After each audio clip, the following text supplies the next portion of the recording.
This episode, Were Giants Real? From the Primordial Protocol series is brought to you by Vizkard Studio. Welcome to the deep dive. Today, we're embarking on a truly massive journey, exploring beings that quite literally touched the sky and, reshaped landscapes. We're going to try and uncover how different cultures and eras have imagined, portrayed, and understood these colossal figures. Yeah. Pulling out the most important nuggets of knowledge and some surprising insights from a really fascinating stack of sources. That sounds great. We've got ancient myths, chivalric romances, folklore, even real historical accounts. So yeah, we're diving deep into this universal fascination with giants. And what's really fascinating here is how the very definition, the role of a giant, it shifts dramatically depending on, the era and the cultural lens you're looking through. Right. Often we find them emerging at the very morning of the world, or a mixed primal chaos in ancient lore. Okay. Think of like the Babylonian Tiamat, this primordial giantess. Bel actually formed the heavens and earth from her body. Or Purushu, a cosmic giant figure from the Hindu Vedas. His severed head alone was supposedly enough to make the world. It's a powerful idea, right? The universe itself born from the vastness of a giant. That is a powerful beginning. So if giants are tied to creation itself, how do they evolve when we look at, say, Greek mythology? Were they still creators or something else? Well, in Greek mythology, giants weren't just big. They were often these primordial forces, kind of embodying chaos and the struggle for ultimate dominion. Oh, okay. Take the Titans, for instance, a whole race of giants who fiercely disputed sovereignty with Zeus and the Olympians. It was a cosmic reordering, basically, a brutal power struggle for control of the universe. Kronos, Zeus's father, was right at the heart of it. I remember that, but Zeus didn't win easily, right? He got some help from an unexpected place. Exactly. Yeah, Zeus initially struggled against his own family, really, but then he sought counsel from Mother Earth. The oracle gave him this cryptic message. He that will conquer in this strife, let him set free the captives in Tartarus. Which meant the 100-handed and the Cyclops, whom Kronos had locked up down there. Prometheus, knowing the fates, wanted Zeus to be Lord. He helped Zeus figure this out. Liberating those allies was absolutely key. And these powerful allies didn't come empty-handed, did they? What kind of gear did they bring to the fight? Oh, definitely not empty-handed. They gifted Poseidon his trident, the three-pronged spear. Hades got a cap of darkness for invisibility. Handy. Very handy. And for Zeus himself, the thunderbolts and the blasting lightning, truly the kingliest weapons. Right. Armed with those and with 100-handed, just hurling 300 vast rocks at a time. Well, the Titans were no match. Must have been chaos. Oh, completely. They fell like shooting stars for 9 days and nights, then down for 9 more days and nights into Tartarus. Poseidon built this triple brazen wall to keep them bound, guarded by the 100-handed. It was definitive, a violent but definitive new order. But the giant problem for the Olympians didn't end there, so even after the Titans, the giants still posed a threat. What was this next wave like?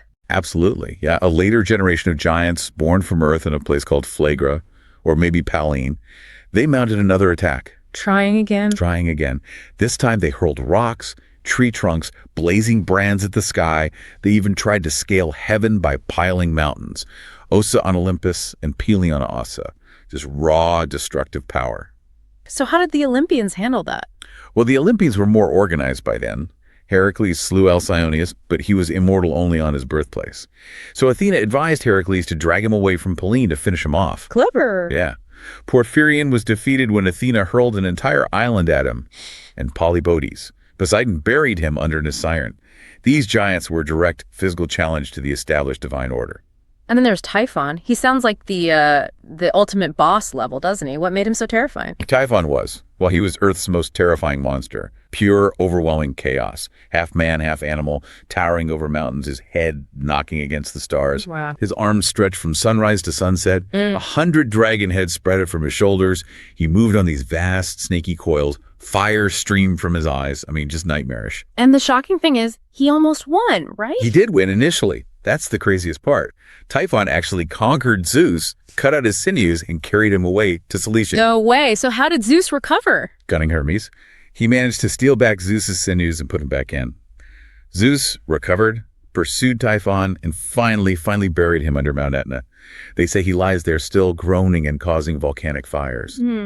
After Typhon's defeat, Zeus's supreme dominion was truly undisputed. So we've seen giants as forces of primordial chaos, challenges to divine rule, but were all Greek giants these destructive cosmic threats? What about someone like Orion? That's a great question, because Orion, the giant who shines in the sky, he represents a different facet of the Greek giant. His origin story is unique and really quite fascinating. Oh, yeah. One night, Zeus, Poseidon, and Hermes were traveling, got benighted in Boeotia, and received really humble hospitality from this farmer named Helios. Okay. The gods were touched by his generosity, asked if he had a wish, and Helios, he's childless, always wanted a son. And the gods obliged in a truly unconventional way, right? Oh, absolutely. Hermes told Helios to bring the hide of the ox he just sacrificed for their meal.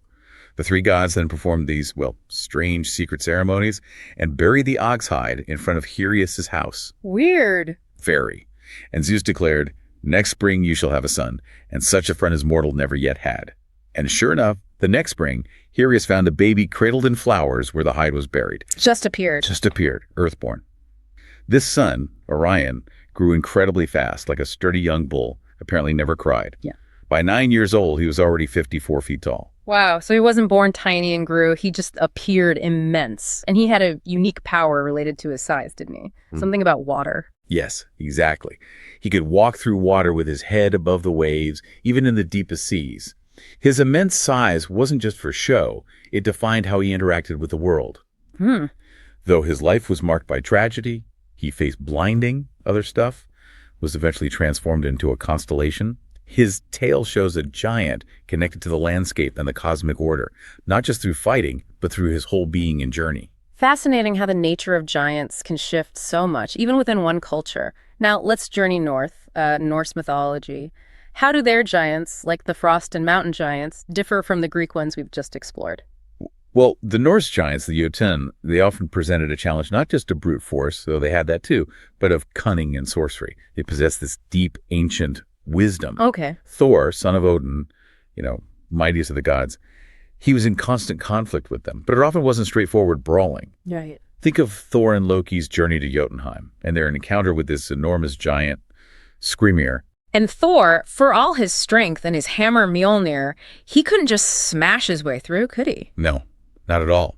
It's all about trickery. On their journey, Skrymir tricks them into sharing a meal. Thialfi, one of Thor's human companions, breaks a bone from Thor's goats, even though he was told not to. Uh-oh. Yeah, makes the goat lame. Thor's furious. Later, they're looking for shelter, find this vast structure. They sleep inside, only be woken by what feels like an earthquake. And it wasn't? Nope.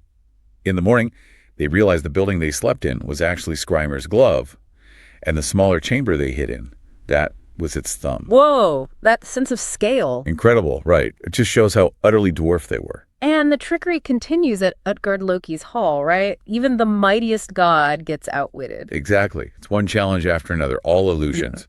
Loki challenges Logi to an eating contest, but Logi eats the meat, the bones, even the trough. The curses. Well, we find out later. Then Thialfi races Hugi, who's impossibly fast, leaves Thialfi way behind. Then Thor himself attempts 3 feats. He tries to drink this horn that seems small, but it actually empties into the sea. He literally makes the tides go out. That's amazing. Then he tries lifting a cat, which turns out to be the colossal Midgard serpent that encircles the whole earth. He barely gets one paw off the ground. Right. And finally, he wrestles this old woman, Ellie, who turns out to be old age itself, an opponent no one, god or man, can ever defeat. The big reveal at the end by Utgard Loki is just astounding. All these challenges were illusions. What does that tell us about the Norse perception of giants? Yeah, it tells us these giants weren't just about physical might. They possessed profound wisdom and powerful sorcery, making them truly formidable adversaries. So Skrymir wasn't just big. No. Skrymir's bumps from Thor's hammer blows. They were actually mountains Thor had struck. Logi, the eating champion, he was ardent fire consuming everything. Hugi, the runner, thought itself. And the cat and Ellie were cosmic forces. It's a powerful lesson, Even the mightiest can be outwitted. And true power isn't always physical. It's about more than just muscle. So giants as primordial forces, cosmic challenges, cunning tricksters. What about other ancient cultures? Did giants play similar roles, or were there like new twists? Definitely new twists. In Mayan mythology, for example, we see giants as symbols of arrogance, of false grandeur. There's this character, Vukubkakix. Okay. He was incredibly arrogant, proclaimed himself the sun because his eyeballs were like silver, his teeth like jewels. And he had two equally proud giant sons, Zapakna and Cabricon. And how did the heroes deal with this kind of giant, since brute force didn't seem to be the answer here either? Right, it was cleverness again. The twin heroes, Hunahpu and Expolanque, they outwitted Vukubkakis by posing as traveling doctors. They convinced him his teeth and eyes were causing him pain, so they should remove them. They replaced them with just grains of maize, and without his shining features, his splendor just fell away. He ceased to be. So his pride was his power. Exactly. Without his colossal pride, he was nothing. A really striking lesson. That's a great insight into how pride can be a giant's true undoing. And in Mexican tradition, we find another kind of giant, one whose ambition echoes a very famous biblical tale. Yeah, you're thinking of Zelwa, the pyramid builder. This story strongly resonates with the Tower of Babel, doesn't it? It really does. Zelwa ambitiously trying to build this pyramid to reach the clouds, maybe even rival the gods. He had this continuous line of workmen passing bricks hand to hand. But the gods, getting angry, sent fire from heaven, destroyed the tower, and scattered the builders by confusing their languages. It's that classic cautionary tale about human hubris, reaching too high. And speaking of biblical giants, they often represent overwhelming odds or maybe a test of faith, don't they? Thinking of Og, king of Bashan. Absolutely. Og, king of Bashan. He's said to be a descendant of fallen angels, so immense that some accounts claim he survived the Great Flood by riding on the ark, or even wading through it, drinking directly from the clouds. His iron bedstead was supposedly 13 or 14 feet long, his breadth half his height. Moses himself was initially dismayed, even fearful of him. But he was defeated. He was. Proving, again, that divine favor, or perhaps just courage, can overcome sheer physical might. And of course, the most famous biblical giant, Goliath, his confrontation with David is legendary. What does that story tell us about overcoming giants? Goliath, yeah. The Philistine champion, a son of Anak, stood 9 feet 9 inches tall, wore this intimidating brass armor, carried a spear with a head weighing 25 pounds. I mean, terrifying. He challenged Israel for weeks. For 40 days, yeah. Until young David stepped up. And he famously slew him with a single stone from a sling. Right. It's just this powerful illustration of how faith, maybe cunning, certainly unconventional methods, can overcome the most physically imposing opponent. It's that foundational narrative about the underdog, you know. From physically imposing to utterly alien. What about the stone giants of North American Indian folklore? Their very bodies are rock. That's different. Yeah, those are truly strange and terrifying, bodies made of solid stone. There's one tale about a stone giantess who actually helps a human couple kill a male stone giant. She helps them? Yeah, after they share food with her, she advises them exactly where to strike him on the arms and the nape of the neck. Ah, a weak spot. Exactly. It reveals a surprising vulnerability for such seemingly invincible beings, shows that even the hardest exterior can have a weak point. So we've seen giants as primordial forces, embodiments of pride, tests of faith, but as society's kind of matured and moved into the days of romance and chivalry, how did the role of the giant change then? Well, in the age of chivalry, the giant became less about these huge cosmic battles and more about proving a knight's worth. They basically transformed into a measurement of a knight's prowess, you know. The ultimate test. The ultimate test. It was the whole bigger they are, the harder they fall scenario, and the more glory to the knight who actually felled them. Our sources note that out of like 200 surveyed giants in these romances, well nigh half met their end by the sword of some knight errant. Wow. So a knight's ultimate test of strength and cunning. Let's talk about Ferragus, the Moorish giant who defied Charlemagne. What made him such a formidable challenge? Ferragus was truly fearsome.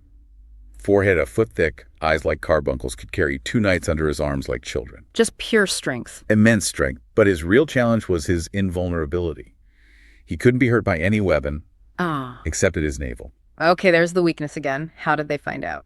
It wasn't brute strength that beat him, it was Roland's cunning.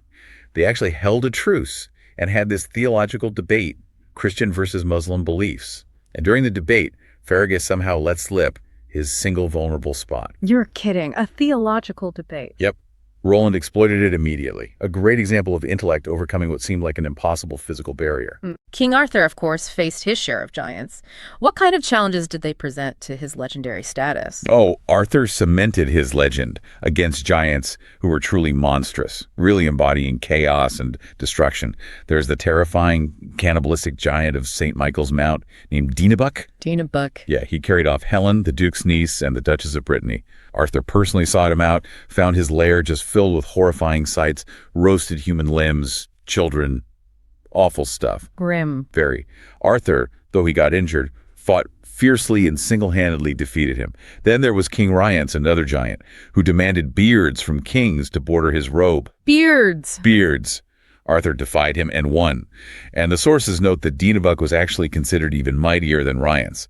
So these were tests of Arthur's personal bravery, his role as protector of the realm. And the battles continued with Sir Tarquin, who wasn't just a monster, but a knight himself, sort of giant lineage with a very specific vendetta. What did he represent? Sir Tarquin was a testament to sheer, overwhelming power, combined with a very personal grudge against Sir Lancelot. Right. He captured 64 knights of the Round Table, specifically stating, "I have slain 100 good knights, and as many I have utterly maimed, for Sir Lancelot's sake." Just for Lancelot. Just for Lancelot. Eventually, Lancelot, who'd been captured himself, fought and defeated Tarquin in this intense, long combat, freeing all the prisoners.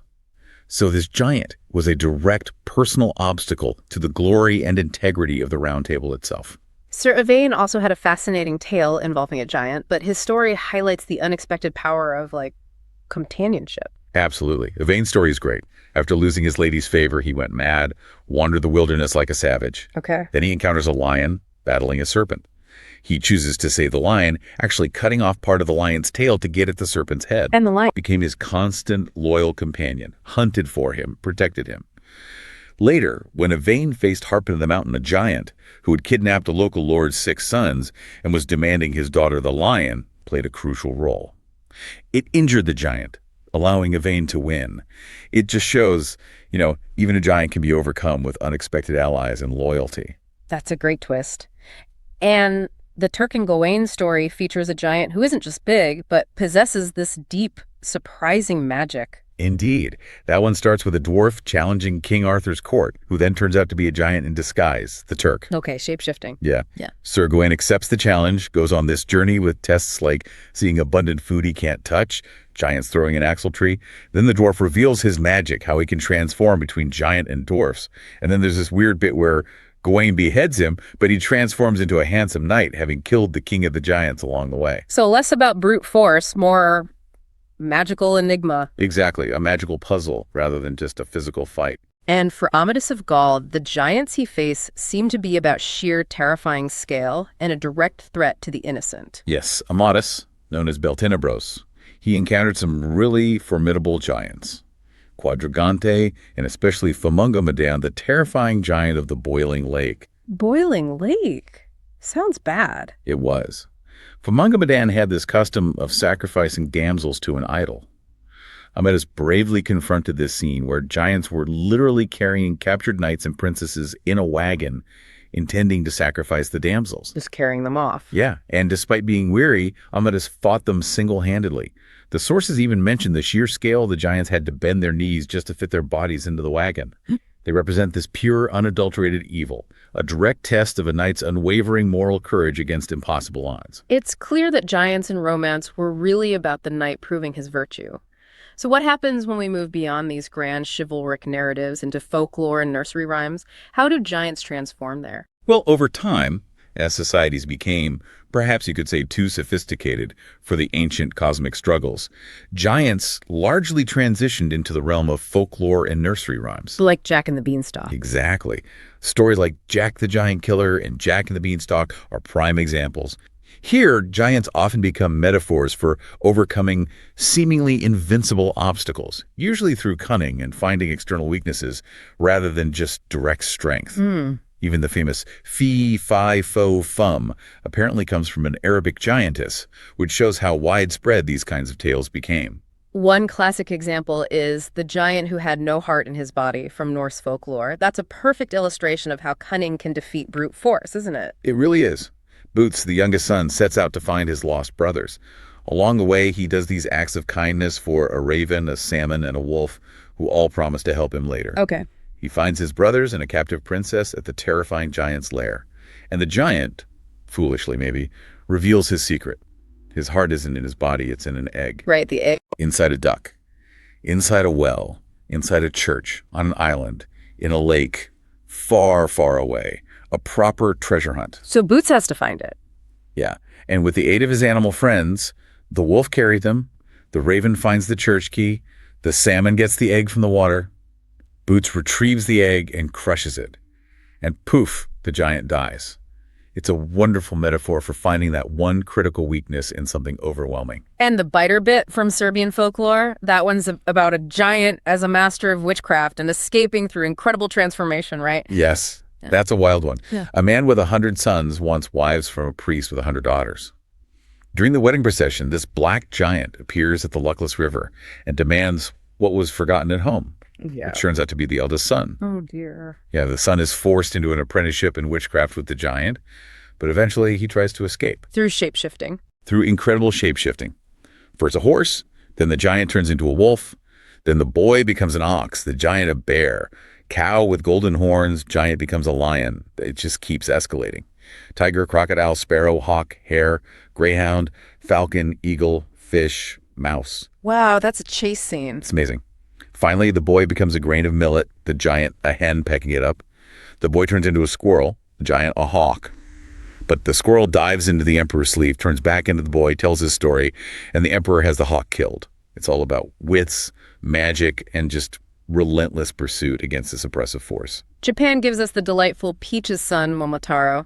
This feels less about terror and more about courage and community somehow. It's a wonderful example, maybe a benevolent giant in a sense, because Momotaro himself has this unusual origin. An old poor couple finds a baby boy inside an enormous peach floating down a stream. A giant peach. A giant peach. This miraculous child grows up strong and sets out on a quest to slay man-eating ogres on an island. He gathers animal companions, a dog, a monkey, and a pheasant by sharing his food. Teamwork. Exactly. He battles the demon king, wins, frees captives, and brings back treasure to his foster parents. It's really a story of a hero rising to defend the innocent, empowered by community. And then there's Iceland's chilling tale, The Giant Behind the Waterfall. That one feels more like a direct, almost primal horror story. It really does. It starts with these mysterious disappearances from a woman named Steinvor's house. A brave man, Grettir, who's famous in Icelandic sagas, disguises himself as Jest and investigates. Okay. He ends up crossing this flooded river, finds a cave behind a waterfall. Inside, he fights this terrifying giant, even breaks his halberd in the fight. And later, he discovers the bones of two men in the cave, confirming the monster's actions. So just a monster. Pretty much. This giant isn't complex. He's simply a force of malevolent hunger, a creature out of nightmare that needs to be stopped. Pure monster hunt. It's interesting how many of these giants are antagonists, villains, but there is one truly inspiring story of a good giant, isn't there? Christopher. Yes. Christopher's story is wonderful. It shows a giant whose immense stature is ultimately dedicated to service and faith. He was born reprobus, apparently a Canaanite of immense size, who wanted to serve only the greatest prince in the world. So he goes looking. Yeah. He serves a king, but sees the king fears the devil. So he goes to serve the devil, but then he sees the devil fears Christ. Ah, so he finds his ultimate master. Exactly. This leads Reprobus to a hermit who converts him and gives him a new mission. Use your great strength to carry people across a dangerous river. So he uses his giant strength for good, but there's a particular moment that really defines him, isn't there? The child. Absolutely. That's the core of the story. One day, he is carrying this child across the river, and the child becomes impossibly heavy. Heavier than he should be. Way heavier. The child reveals himself to be Christ, carrying the weight of the world. As a sign, Christopher's staff, which he'd planted on the bank, blossoms into flowers and fruit. A miracle. A miracle. He's then renamed Christopher, which means Christ-bearer. He becomes a saint, eventually martyred, but even then performs a final healing miracle with his blood. His story is this powerful testament that true strength isn't just physical might, but lies in purpose, service, compassion. So we've explored giants as cosmic forces, as tests for heroes, as figures in moral tales. But what happens when we talk about real giants? How do we even define them, and what does science tell us? Right, the real ones. Well, when we talk about real giants historically, we're generally referring to individuals over, say, 7 feet tall. Very tall men might be 6 to 7 feet. Yeah. Truly gigantic individuals, especially getting over 8 feet, are incredibly rare. And sometimes exaggerated. Oh, yeah. Our sources point out the shrinking tendency of giants when careful measurements are actually made. Claimed heights often dwindle quite a bit. Seems even legends shrink a bit when faced with a tape measure, eh? Hey, yeah, it's a very practical demystification. And biologically, what is this gigantism? Is it just extreme height or something more complex? Biologically, yeah. Gigantism is now understood primarily as a medical condition, often linked to something called acromegaly. Acromegaly. It causes enlargement of the head, hands, and feet, often resulting in a kind of disharmony of the bony structure and various functional disorders.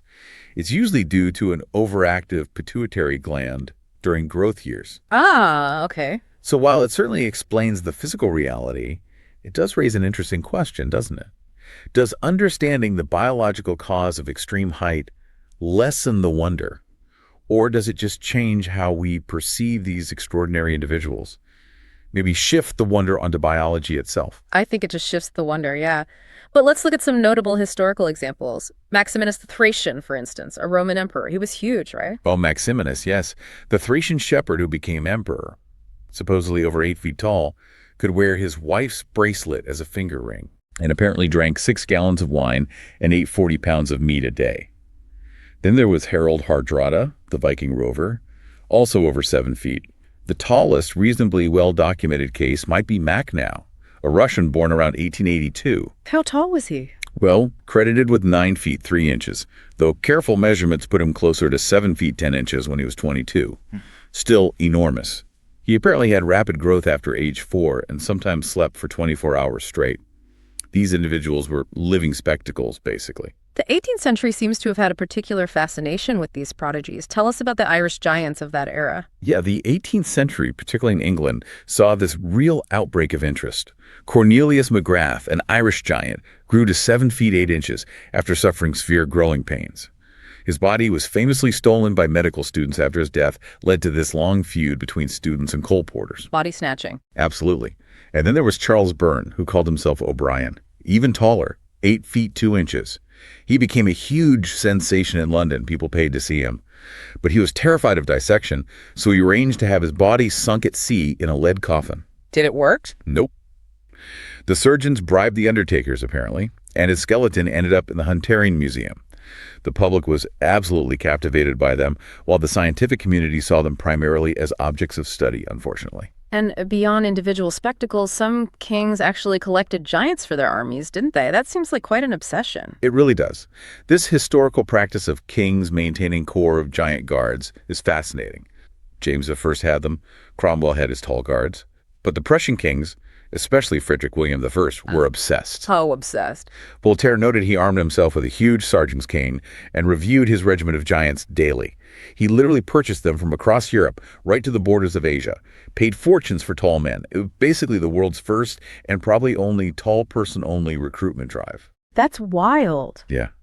And anecdotes abound about these tall men. Sir John Middleton, supposedly 9'3", Anthony Payne, servant to a Cornish knight, who apparently once picked up a loaded donkey that had fallen and carried it back up the cliff to the castle.